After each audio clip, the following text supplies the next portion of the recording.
गुरु प्यारी साध संगत जी, नमस्कार जी। आप सब कैसे हो? आशा करती हूँ बाबा जी के श्री चरणों में अरदास करती हूँ कि मालिक की कृपा से आप सब बहुत खुश होंगे, मौज बहार में होंगे और अवश्य ही भजन सिमरन में होंगे। साध संगत जी, मैं हाजिर हूँ आज आप सभी से एक बहुत ही खूबसूरत साखी साझा करने के लिए। उम्मीद करती हूँ ये साखी आप सभी को बहुत पसंद आएगी। तो साध संगत जी, चलिए आइए समय न गवाते हुए शुरू करते हैं। साध संगत जी, बनारस में एक बड़े धनवान सेठ रहते थे। यह विष्णु भगवान के परम भक्त थे और हमेशा सच बोला करते थे। एक बार जब भगवान सेठ जी की प्रशंसा कर रहे थे, तभी माँ लक्ष्मी ने कहा कि स्वामी, आप इस सेठ की इतनी प्रशंसा किया करते हैं, क्यों न आज उसकी परीक्षा ली जाए और जाना जाए कि क्या वह सचमुच इसके लायक है भी या नहीं। साध संगत जी, भगवान बोले कि ठीक है, अभी सेठ गहरी निद्रा में है, आप उसके स्वप्न में जाए और उसकी परीक्षा ले लें। अगले ही क्षण सेठ जी को एक स्वप्न आया। स्वप्न में धन की देवी लक्ष्मी उनके सामने आई और बोली कि हे मनुष्य, मैं धन की दात्री लक्ष्मी हूँ। सेठ जी को अपनी आंखों पर यकीन नहीं हुआ और वो बोले कि हे माता, आपने साक्षात अपने दर्शन देकर मेरा जीवन धन्य कर दिया। बताइए, मैं आपकी क्या सेवा कर सकता हूँ? कुछ नहीं, मैं तो बस इतना बताने आई हूँ कि मेरा स्वभाव चंचल है और वर्षों से तुम्हारे भवन में निवास करते करते मैं ऊब चुकी हूँ और यहाँ से जा रही हूँ। सेठ जी बोले कि मेरा आपसे निवेदन है कि आप यहीं रहे, किंतु अगर आपको यहाँ अच्छा नहीं लग रहा है तो मैं भला आपको कैसे रोक सकता हूँ। आप अपनी इच्छा अनुसार जहाँ चाहे जा सकती हैं।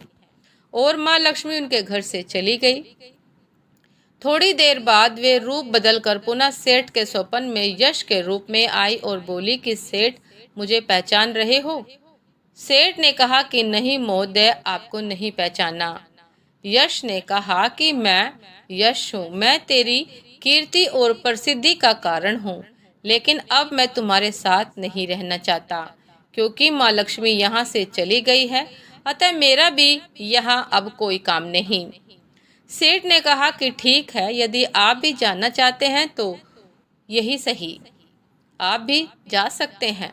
सेठ जी अभी भी स्वप्न में ही थे और उन्होंने देखा कि वह दरिद्र हो गए हैं और धीरे धीरे उनके सारे रिश्तेदार व मित्र भी उनसे दूर हो गए हैं। यहाँ तक कि जो लोग उनका गुणगान किया करते थे वो भी अब बुराई करने लगे हैं। साध संगत जी, कुछ और समय बीतने पर माँ लक्ष्मी धर्म का रूप धारण करके पुनः सेठ के स्वप्न में आई और बोली कि मैं धर्म हूँ। माँ लक्ष्मी और यश के जाने के बाद मैं भी इस दरिद्रता में तुम्हारा साथ नहीं दे सकता, मैं जा रहा हूँ। जैसी आपकी इच्छा, सेठ ने उत्तर दिया और धर्म भी वहां से चला गया। कुछ और समय बीत जाने पर माँ लक्ष्मी सत्य के रूप में स्वप्न में प्रकट हुई और बोली कि मैं सत्य हूँ। लक्ष्मी, यश और धर्म के जाने के बाद अब मैं यहाँ नहीं रुक सकती, मुझे भी यहाँ से जाना होगा। लक्ष्मी, यश और धर्म के जाने के बाद अब मैं यहाँ से जाना चाहता हूँ। ऐसा सुनकर सेठ जी ने तुरंत सत्य के पांव पकड़ लिए और बोले कि हे महाराज, मैं आपको नहीं जाने दूंगा। भले ही सब मेरा साथ छोड़ दे, मुझे त्याग दे, पर कृपा आप ऐसा मत करिए। सत्य के बिना मैं एक क्षण नहीं रह सकता। यदि आप चले जाएंगे तो मैं तत्काल ही अपने प्राण त्याग दूंगा। लेकिन तुमने बाकी तीनों को बड़ी आसानी से जाने दिया, उन्हें क्यों नहीं रोका? सत्य ने प्रश्न किया। साध संगत जी, सेठ जी बोले कि मेरे लिए वे तीनों भी बहुत महत्व रखते हैं, लेकिन उन तीनों के बिना भी मैं भगवान के नाम का जाप करते करते उद्देश्यपूर्ण जीवन जी सकता हूँ।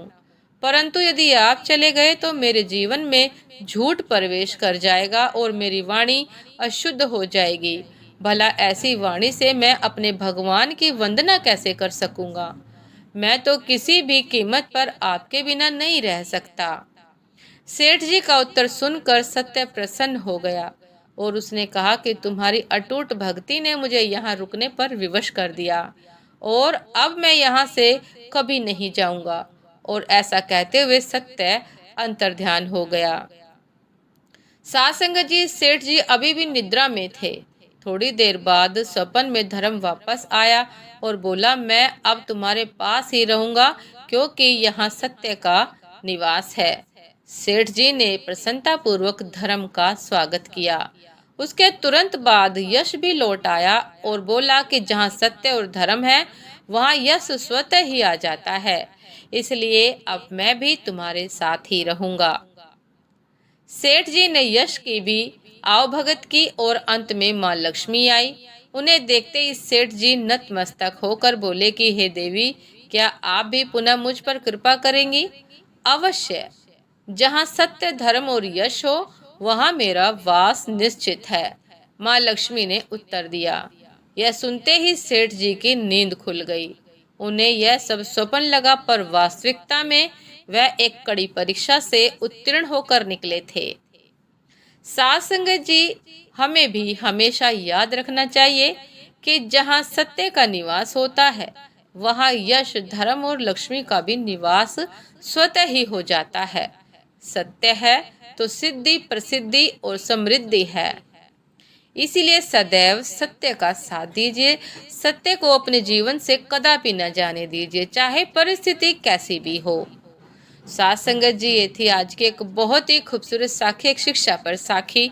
उम्मीद करती हूँ ये साखी आप सभी को बहुत पसंद आई होगी। यदि पसंद आई हो सात संगत जी तो लाइक, कमेंट, शेयर करना ना भूलिएगा। चैनल पर जो भी नए हैं कृपया करके सब्सक्राइब अवश्य कर लीजिएगा, ताकि चैनल पर मिलने वाली सभी शब्द साखियों की अपडेट आप सभी को समय पर मिलती रहे। सात संगत जी, आप हमें इंस्टाग्राम पर भी फॉलो कर सकते हैं। इंस्टाग्राम का लिंक डिस्क्रिप्शन बॉक्स में दिया गया है। सात संगत जी, सदा खुश रहिए, मुस्कुराते रहिए, भजन सिमरन करते रहिए और जीवन में आने वाली परीक्षाओं में सदैव उत्तीर्ण रहिए। चाहे जीवन में किसी भी प्रकार का दुख आए, सत्य का साथ कभी मत छोड़िए, क्योंकि यदि सत्य आपके साथ है, सत्य आपके जीवन में है, तो हर चीज की प्राप्ति संभव है। सात संगत जी, अभी आज्ञा दीजिए दासी को, फिर मिलते हैं एक नए शब्द साखी के साथ, एक नए विचार के साथ। तब तक के लिए नमस्कार जी।